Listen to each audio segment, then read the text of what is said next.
The man suspected of murdering a 40-year-old man and a 15-year-old boy killed himself in the Chicago area on Thursday. Ricky Childs shot himself as U.S. Marshals closed in on him at a motel. Childs was accused of killing Archie Brown Sunday evening after Brown accidentally ran over Childs' 2-year-old nephew. Police say Childs also shot and killed the toddler's 15-year-old brother. Brown's father talked about Childs on News Radio 620. He's going to meet his maker. God is going to be the final judge of the whole process. If he was caught, he would be incarcerated, and he would still be living, and he would meet God at a later date. But obviously, he chose to meet God at this time. Childs was released from prison last summer after serving time for a robbery conviction. Milwaukee police have arrested a group of violent gang members. They are part of the Wild 100s gang. Chief Flynn says they are responsible for hundreds of crimes all across the city. Nearly a dozen members were busted during a sweep overnight. This is a group that actively recruits new members and particularly tries to attract impressionable young people. Police also seized cash, drugs, and guns during those raids. Police say one of the gang members caused this crash on Capitol Drive overnight, and they claim he stole a car. When he spotted police, that man then took off. He ran a red light, causing a 5-car crash. The gang member was seriously injured.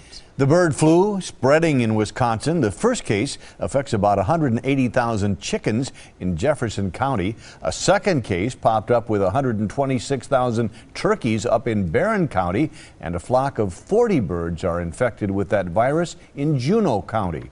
All of the birds will be killed. Officials say the bird flu is not a public health risk. Time to get a check on the forecast now. Here's Brian Goddard.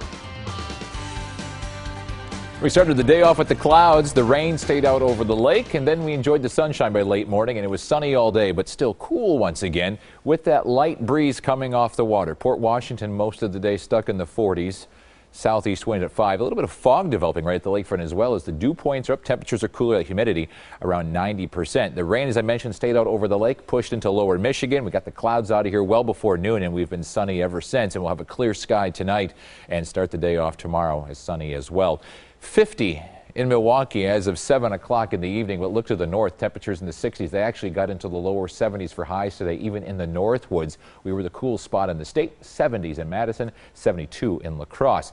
The temperatures this morning were chilly. 41 in Milwaukee, a little bit of patchy frost in some low-lying areas in West Bend at 34, 39 Lake Geneva, Whitewater, and Watertown right around that 40-degree mark as well.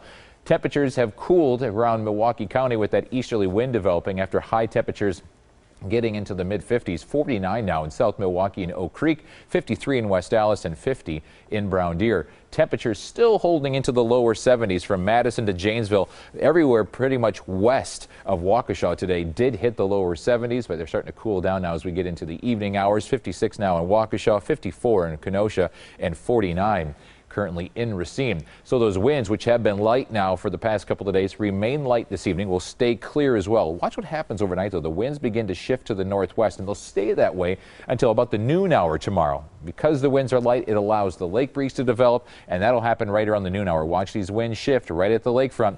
Still a westerly wind as far inland or as far east as about Brookfield.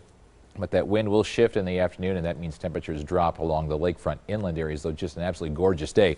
Could even squeeze a sprinkle or a very light rain shower in the inland areas as that lake breeze front does push inland, and a little bit of moisture in the atmosphere, but for the most part, none of us see a drop of rain. After highs in the mid to upper 60s everywhere along the lakefront, by afternoon, temperatures begin to drop into the upper 40s to the 50s, but Waukesha and westward, we're talking low to mid 70s, even getting close to 80 degrees. Out towards Janesville, the wind is light, the sky is clear. It is going to be a phenomenal day. If we just could keep that wind from shifting along the lakefront, everyone would be spoiled with a gorgeous day. So we'll get those light southerly winds in here. Unfortunately, it's going to become southeasterly in the afternoon. A front will push through here tomorrow night. That will cool us down a little bit for Saturday. Inland areas will still see 60 degrees, but look at the rain off to the west. That will be here by Sunday. So your 7-day forecast is shaping up like this. We're seeing 66 degrees for Friday, 70s inland, but then the temperatures do drop by the afternoon. 57 for Saturday, rain likely on Sunday and into Monday, and cooler next week.